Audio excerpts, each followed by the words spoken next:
Welcome friends to my video about doing another modification to this PC.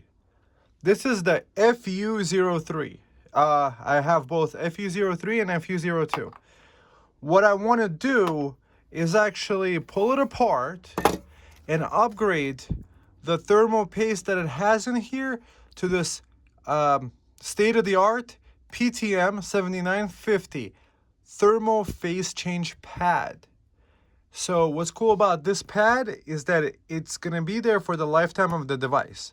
And over time, it actually works better than than other paste, because regular paste will dry out and you will need to replace it. And since for me, this computer would be running, let's say 24/7, doing Monero, let's say mining, or as a server, something like that, it's already running pretty hot.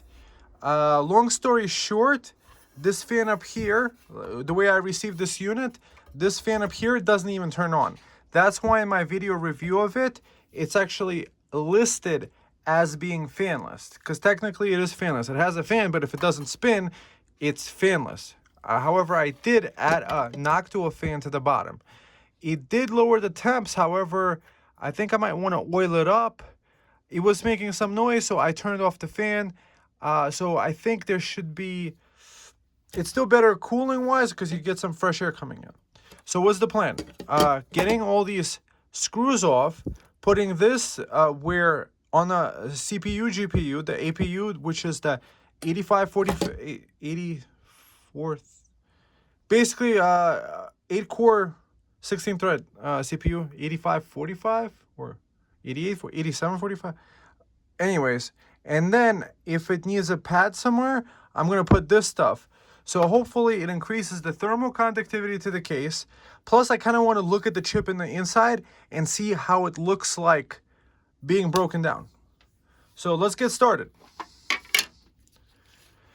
Let's first unscrew the bottom. So this is the modification. It took actually cutting off this piece and then screwing this part on. I made a whole video about it. So you might want to check it out. These are not magnetic, okay. Steel screws. That's cool. Get this screw off. I probably should be wearing gloves, however, that would take me walking all the way to the box of gloves. So, okay. So the thermal pad fell off for me. Okay. This chunky boy pad, that's probably what happened. The chunky boy pad got in the fan blades and it was making noise, and I think it was overheating. These thermal pads stayed. So guys, don't do this. Don't put two thermal pads together. I might actually put this K5 Pro paste on top of this one, maybe, but we'll see. So next order of business is to unscrew the front and the back screws, and that's the only screws that I see the motherboard being held onto the chassis, and these screws. So we have these screws on the sides, and in order to get to those screws, we need these sides off. So hopefully it's all same screw sizes everywhere. It looks like so. It looks like same screw size. Good. That makes life much easier. Take this guy off.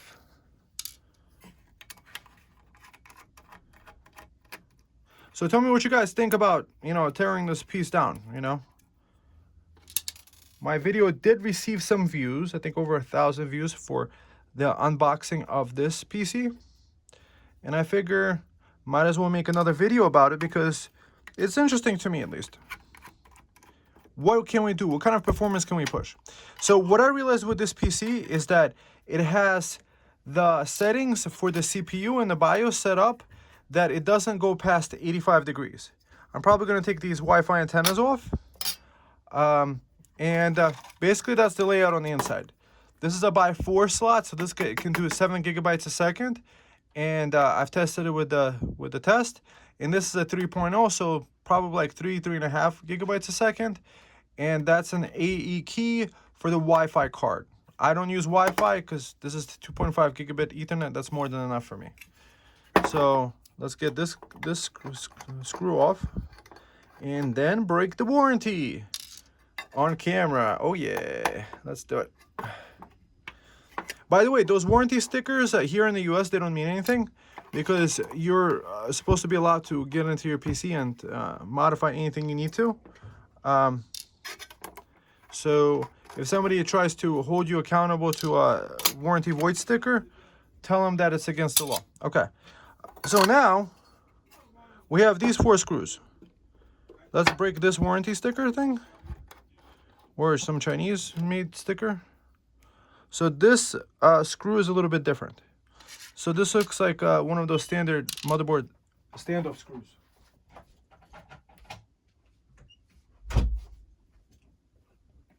And let's see this guy over here. Pull off this motherboard. So this is where the CPU fan connects. It's been connected, but it doesn't spin. So what are we gonna do? Okay, warranty void. Okay, so those are gonna be to that side. And it looks like 1, 2 more over here. I love how easily PC components are to take apart. That's really cool. So what I like about this PC is that it allows for a wide variety of input. So you could do between 12 and 24 volts on this PC input. So it allows you to use a 19-volt brick, or it allows you to connect it directly to a 12-volt battery, which is the reason why I got this PC, is that I could run it directly from solar, which is kind of exciting. Let's get this part taken apart.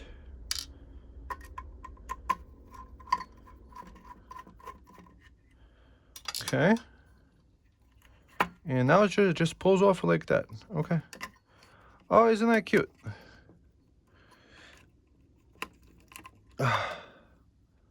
Okay. So now let me clean up the thermal goop from it. And this piece I had left over. So for a regular desktop CPU, this would not be enough. But for the case of this item, oh, that's more than enough. That's more than enough for the thermal phase change pad. And I think over here, the way that it's designed is that there's too much airflow between this thing and that thing. So what I'm probably planning to do is drop a bunch of goop over here to be able to reach, you see over here? Reach from there to this, so that the cooling could actually be done more by having more contact with this top cooling case. Because literally we have one little tiny block of GPU, and also I could probably put some of this thermal change pad on the bottom. You see there's thermal goop underneath this copper block that could be changed. This fan I don't have to reconnect, and technically I could probably take off. I could take off maybe this top part. Oh, so this top cover plate could be taken off over here. That actually might be a good idea. That would allow these fins to be exposed and for hot air to escape this way without this top cover. So let's actually get that part off too. Oh, it's heavy duty. Okay. So that uses standard screws. Okay.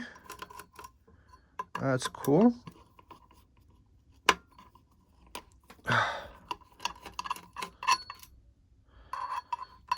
Topton doing some R&D work. I'll be expecting my check soon. Actually, I'm not getting paid for this. This is my computer. I bought it myself.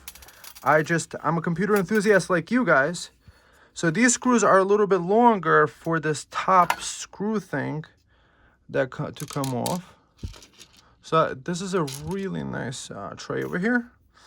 And now this fan might be actually dead. Oh, interesting. I actually did buy a GPU fan. GPU fans for my Zotac, and it looks like it's the same size about. Would this even fit?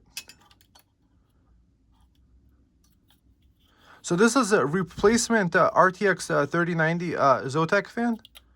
So maybe if I put this in there, and it looks like the pin is not the same. Okay, that uses a different pin. Okay. Can't really do much about that. Or I could rewire it. That's too complicated.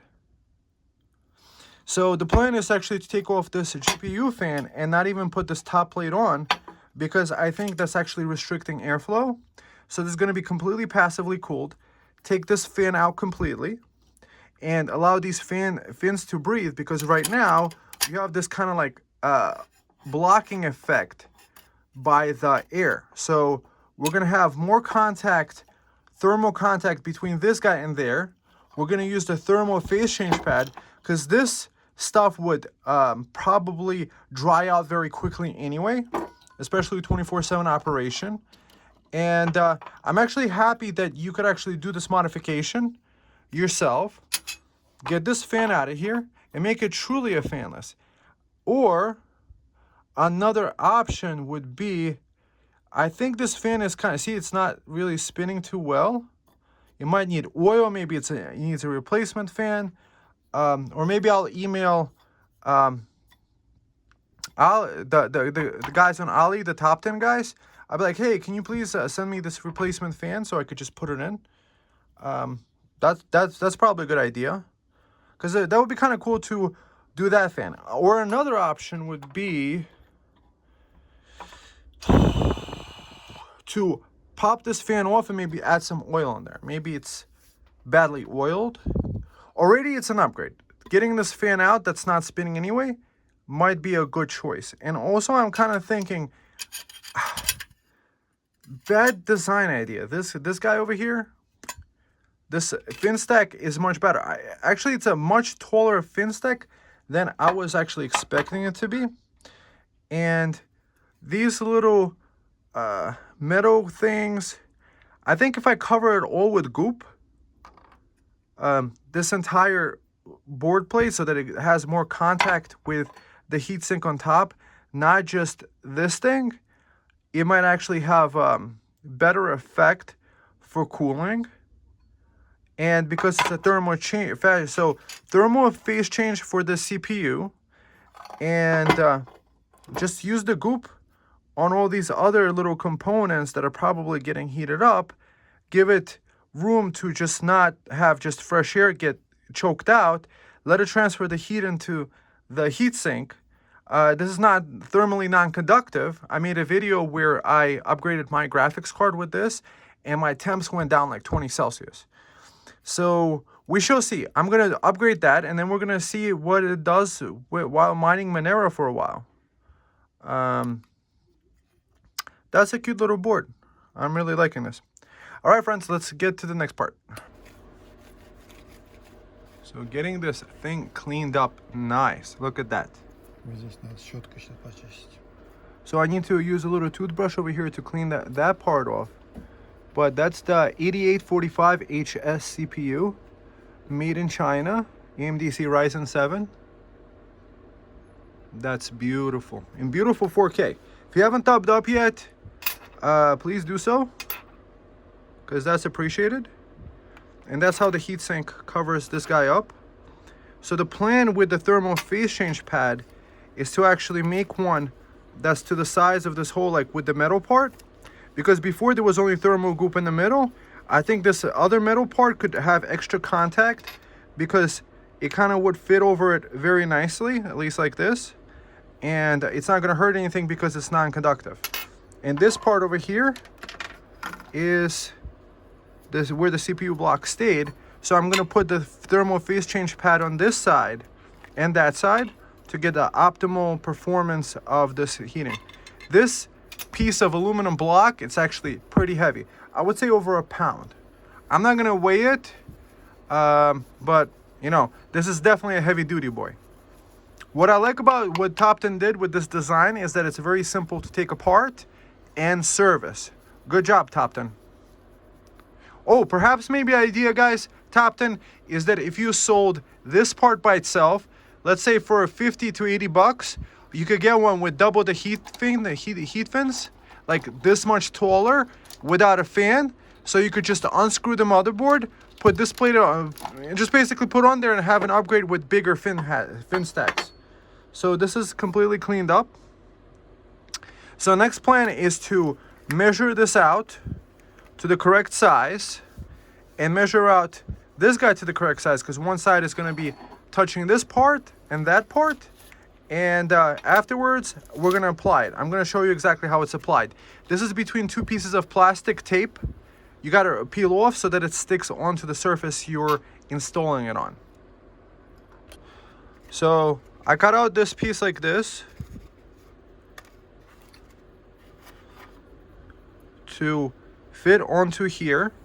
I'm gonna peel the sticker off like this, and then I'm gonna peel the other side, so it's gonna stick on here. Then I'm gonna peel the other side, and I'm gonna screw it back on to here, like that. So next part of this process, what I'm gonna do is I'm gonna put the K5 Pro thermal paste replacement onto over here.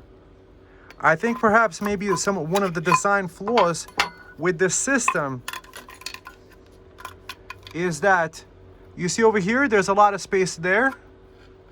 The CPU gets cooled and it has contact with the top fins, but then there's this air of space that might be actually trapping hot air in there. So let's get this goop. I left this plastic on for now because I might get goop all over it, and I don't want to clean it up later. I could just peel off the plastic. So this came with the pack, this little spreading paste, finishing this up. I just did a GPU repaste with this stuff, and I had tremendous results with it. So okay, it's not like you could get warranty with Topton. This is one of those things, you're buying it on Ali, so there's no really warranty service. The computer turns on, it works. The top fan doesn't work, which is fine. I would have probably pulled off that fan anyway. So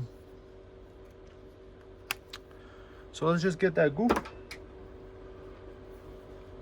on there. Apparently this stuff doesn't dry out and doesn't get damaged with age, so, and you could spread it liberally. The benefit of this opposed to thermal pads is that you don't have to measure the thickness of it. You could just spread it on liberally, and then when you put the CPU down or the motherboard down, whichever boards there are down, it's gonna spread it out evenly and fill up the crevices that might be there. So I just figure might as well just get this whole thing covered. One of these little packs costs probably 10-12 bucks. For better cooling performance, I think that's worth it. What do you guys think? Put your comments down below. If you're not subscribed yet, thumb up and subscribe, because you know, I'm having a lot of fun doing this, and I hope you're having also fun watching it. Hopefully I don't get an effect of something overheating because it's transferring it. Probably not, but we shall see. Maybe I'm going to be transferring the heat up from here down to over here and to these fans. Who knows? We shall have to see. I don't think I'm going to use a third bucket of goop on this, the K5 Pros, but the way that I see it is the more contact with the top of the heatsink fan assembly, the better effect that I would have regarding the transfer of the heat into there.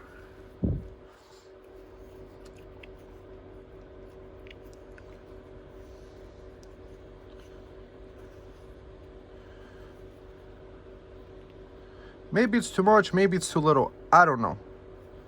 The heatsink It should be about the size of the standoff plus that. So we shall have to see. Nobody's gonna see this, but if it lowers the temperatures down significantly, I'm actually excited. What's cool about this thermal phase change pad is that you're gonna get the benefits of almost what is that stuff? Liquid metal without the negative effects, because liquid metal ruins the metal. It burns through it, and this stuff actually just gets better over time. This phase change stuff. This little pad, the big pad cost me probably like 35 bucks. So we're talking about like a $20 to $25 thermal upgrade on this computer, plus, you know, my time, obviously. However, if I'm gonna have this computer for years running, I want it to run the most efficient and be able to transfer the heat much better. So that's the plan with that. So now that I got the goop on, I'm going to put the PC back together, put the motherboard back on the case. So now peeling off that plastic, you gotta get that plastic off because this thing won't work as well. And now we're going to place it onto here like this, matching the screws. And now these screws.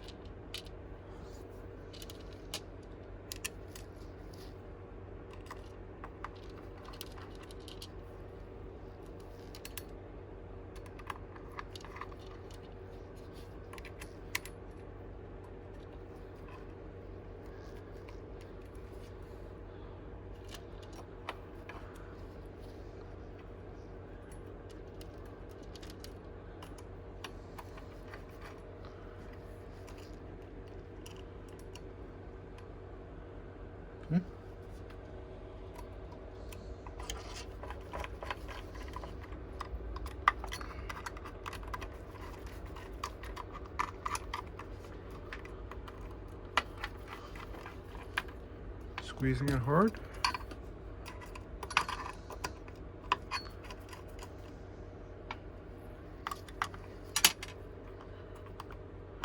Getting this guy. So it has nice contact because we have the CPU underneath there. Okay. So now it looks like this thermal goop is actually having some contact with the board. Perhaps that's overkill, but you know, since I'm already in there, might as well enjoy it. This is the fan connector. I could reconnect it, but that fan doesn't work anyway.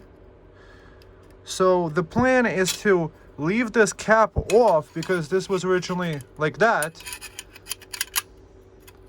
I don't think that's necessary. Yeah. Let me get the other pieces on and see what it looks like. So it has been a success thus far, and then we'll see what it looks like after having done this. So this is the fan in here like this, and now we're gonna remove this top plate off it. That's how you remove the fan. Boom, that pops off. So possibly the reason why the fan isn't working is that there is gunk in here and it needs lubrication. So we're gonna lubricate it on the inside of this hole.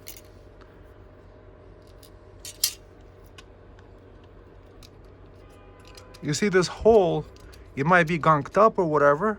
The idea is I'm gonna take a matchstick, or we are gonna take a matchstick, clean that part out, and add some oil in there, and maybe it will start working. Now getting the oil in there. Putting a tissue over like this and making a hole in the middle to spill in the oil in there. Not get too much anywhere else. More. Get more in there. You sure? Yeah, let's get more, some more in there.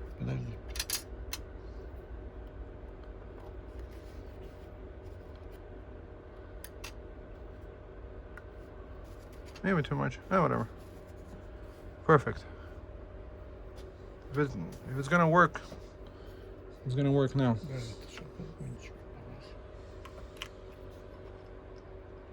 So now this fan seems to be spinning a little bit better, more loose. If something's gonna make that fan work, maybe this will. We shall see. So now I'm gonna get it together after having done that. Success. Having oiled this fan, it actually works now when the temperature reaches a certain point. So when it's standing over here, it's actually not overheating at idle at least. And I'm getting very low 36 degrees Celsius temperature. The way I understand this fan setup is made is that around 50 degrees Celsius, that's when the fan starts spinning. So at this Celsius temperature, it's drawing about 10 watts from the wall. Let's say 12. It's jumping around between 12 and 9 and 8 and 9. So let's just say 12 on average. Oh. So this is the computer running at full speed. I am kind of liking having removed this top plate from up here, is that it allows, I think, a lot more airflow to come in, and you feel all this airflow kind of like blowing out on it. And this part is actually not that hot. It's doing a 60% load at 72 watts. 60% of load, and it is barely reaching the 85 degrees Celsius on the package temperature over here. The fans are doing 1829 RPMs. I did see an increase in the mining efficiency to 4800. I think I was getting 3800 when it was getting heat soaked. So in order to do a one-for-one comparison to really see how the repasting affected, what I'm going to do now is disconnect the fan and run it for another half an hour and see if we get similar temperatures. What's going to be the running rate? So we have 73 watts, 4800 stable hashes, which is pretty nice. Let's just see without the fan running. So it is hitting 85, which is fine. Crucial is staying at 80. Crucial is 80 and 82. And Samsung is 68 Celsius. That's not bad considering I don't have any airflow from the bottom. I don't have this on the bottom right now. So the bottom is actually staying in nice and cool. I guess maybe the heat is able to escape through over here. You know, if this would be running overnight, I would not want this in my bedroom, because I like the fanless cool PCs. Like this guy is fanless, no fans running, so I don't want to hear it. However, what's cool is that when you stop the hashing, the fan ramps down very, very, very quickly. Temperature dropping 61, 60, and now it's slowing down.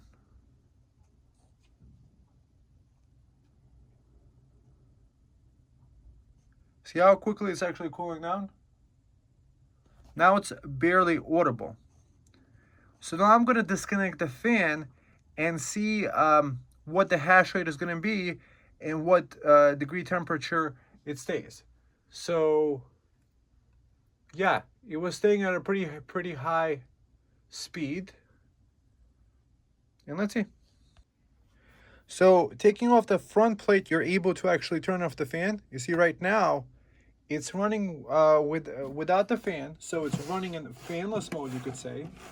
And the way this PC is designed to do is not to go above 85 degrees. You're going to see up here, package temperature is not going over 85, and it's staying at a 4 gigahertz clock speed. And the hash rate did go down by 800, It went from 4800 with the fans running. Remember this 4700? It took a while to get down. However, the significant drop of about 20 watts at least. I think it went from somewhere like 73 down to 47 watts. So running in a power limited situation, probably this is the better bet, running it at that. The crucial memory is staying at 90. Mind you, there's no fans running whatsoever right now. The Samsung is staying at 77 Celsius. So what can I comment about this? The fan below is not turned on. You need to connect this wire. I don't have it connected. And if I'm going to have this computer running, I'd rather have it running fanless. It is kind of hot to the touch. If I would guess, it's probably running 130 to 140 Celsius, no, Fahrenheit, not Celsius. Celsius, that would be burning temperature. So probably 70 Celsius at the top of the thing. I think the heat transfer is better. I'm glad I got this fan fixed. So for most use cases, if you're using this as a server, it's probably a good idea to leave this fan plugged in, and it's just gonna only spin up when you're, let's say, doing MB video encoding or something like this, or like hitting it hard, and then it's gonna spin down very quickly because this fan is very efficient.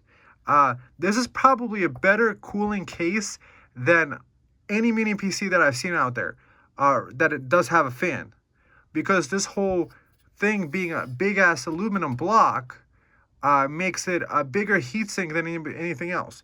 And also this fan over here, it's a pretty decent sized fan. This is the same fan that they use on Zotac GPUs. So Zotac GPUs are pretty decent, and when it's running at full speed, it does really push a lot of cool air down onto these fins. I like this modification not having that cap on, because I think it lets the heat flow out better. Yeah, it's really too hot to the touch. I'm not planning to be touching it all the time. I just wanted a way to run it without the fan, because I'm kind of like a fanless kind of guy. Yeah, so you could run it with a fan or fanless. So running it fanless and doing crypto mining might be the better bet. I can't tell you much about the performance other than what I see on the crypto thing, because it's more of like a hobby. I just found a YouTube video tutorial on how to do it, and that's the only reason I do it, is that it gives random CPU workloads that kind of like would be done by other stress test applications. So I'm glad I did the CPU repaste. I think on the hash rate, I did gain about 200 hashes. I think it was maximum 3800 before doing the repaste. And now it's down to 3.90 gigahertz. That's still a pretty decent clock. However, with the fan blowing at full speed, it would be probably 4.5. That little processor chip in here is very, very impressive. So doing 60% load, we're taking 45 watts only, that's pretty nice. However, if you give it decent cooling, it could really stretch its legs at 73 watts and give you that extra oomph of performance that you would not otherwise see. So that concludes the video. I would say it's been a success. This CPU passed at least my stress test. If you guys are going to do it, I link down below to the PTM7950. That's a thermal phase change pad. It's supposed to get better over the years. So I'm glad I did this. So years down the line, this PC should be running perfectly good, especially since I'm running it fanless. I might reconnect the fan, or I might just have this bottom Noctua bring some cool air down to the SSD to cool that down a little bit, or maybe I would just have both.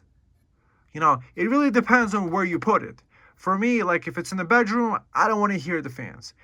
If it's in more of like a where there's a lot of other noises in the room anyway, I wouldn't care as much. Or if I'm running it as a server, I'll probably leave that with the fan on so that wouldn't overheat. Or if it's running as a server and running at 10 watts, it would probably barely overheat anyway. So probably you could run it fanless. So you could have a server that's completely quiet, add all SSDs. I would probably not use any of the NAS systems. I would probably just put Windows 10 or 11 and just share the drive over the network. All these RAID systems, that make it way too complicated. I just like the idea is like, you connect the USB drive, boom, you connected it, share it over the network, access the files. If I want to back it up, I could just take this drive, back it up to another SSD drive very easily. Instead of having these like 4 drives, one could fail, and it just way too complicated for me. I just think if important data is on this drive, I just make multiple copies of this important data. Tell me what you guys think. So I hope you guys enjoyed the video. Thumb up, subscribe, check out my other videos. The stuff I used for this video is linked down below. And have a great day. Talk to you soon. Bye-bye.